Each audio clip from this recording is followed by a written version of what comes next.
নিষ্ঠুর স্বৈরাচারী সরকার দূর হয়ে গেছে।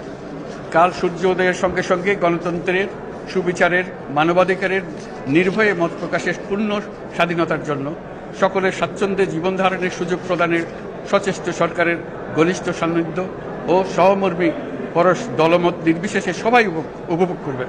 এটাই আমাদের লক্ষ্য। আমাদেরকে এই লক্ষ্য পূরণে সাহায্য করুন। সারা বিশ্ব আজ অবাক হয়ে বলছে, সাবাস বাংলাদেশ, সাবাস বাংলাদেশের ছাত্র জনতা। আমরা এই অর্জনটাকে আর অনেক দূর নিয়ে যেতে চাই। আমাদের ছাত্র জনতার জন্য কিছুই অসম্ভব নয়।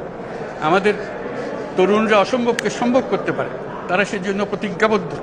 যদি আমরা ঐক্যবদ্ধ থাকি, ধ্বংসাত্মক কর্মকাণ্ড থেকে দূরে থাকি, সবার জন্য মুক্ত পরিবেশ সৃষ্টি করতে পারি, আমাদের বিজয় অবশ্যই হবে। আল্লাহ, মহান আল্লাহ আমাদের সহায় হবে।